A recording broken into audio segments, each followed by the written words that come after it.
Hi, everyone. This week we want to build on the work you did last week in identifying and prioritizing your values and beliefs as they relate to both your personal life and your career. Before we start with analyzing the link between beliefs, values, ideologies, and policies, I've included a slide of things for you to consider for yourself in the year 2018 that's entitled 8 Things to Give Up This Year. Let's look at what's in a name, especially as it relates to policies. A lot of people don't quite understand how ideologies underlie policies and what their role is in both facilitating and preventing policy change. We'll look at what the role of values and beliefs are in the creation of an ideology, and then also examine the relationship of those belief systems to the ideology itself. When we talk about ideologies, we're really talking about a system of ideals and beliefs. You spent last week identifying important values you hold related to your life and your career as a social worker. When these values and beliefs form a system, we call that an ideology. As many of you pointed out in your exercise for last week, how you prioritize these values would likely be different if you did it 5 years ago, or if you did the prioritizing 5 years in the future. What that should signal is that values and how we prioritize them are dynamic. That is, they change over time. This is because our life circumstances change over time. Policies are always embedded in a set of values. If this is the case, then what do you think this means for whether policies are also dynamic? For every social policy book you open, you will find a different definition of social welfare policy. The policies I encourage you to focus on in your agency policy analysis are those that influence social problems.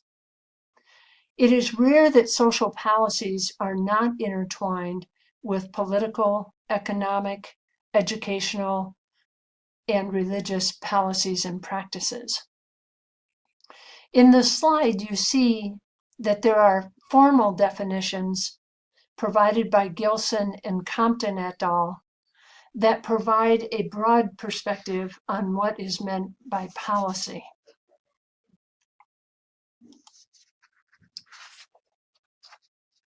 There is a lot of disagreement on how to best serve people using policies, and these policy disagreements play themselves out in the media in many nuanced and overt ways.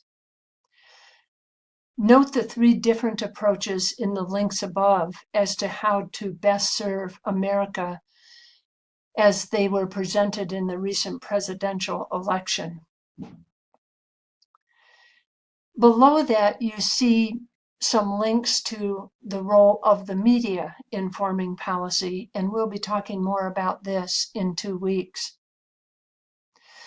However, the links on disagreements on how to best serve people are related primarily to what happens when governmental policies allow the media to form into conglomerates, because it becomes clear that we are susceptible to having our beliefs about policies manipulated, regardless of which media source it is. Add the recent use of, quote, information bots, end quote, dispersed throughout Facebook and Twitter by a foreign government to the equation, and you can see that it's often difficult to separate fact from fiction. It is your responsibility in reviewing these links and your responsibility as a social work professional to develop the skill to be able to separate fact from fiction And this skill is just one of the important features of being a professional that separates you from the average citizen. Your agency paper and presentation require you to decide what it is you are intending to do as a result of your policy analysis.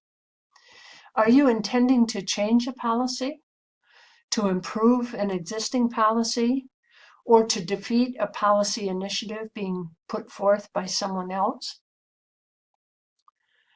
What differentiates social welfare policy from all other policies is that social welfare policies aim to help relatively powerless people by improving their resources, their opportunities, or their overall lot in life. Ask yourself, how does my policy analysis seek to do this?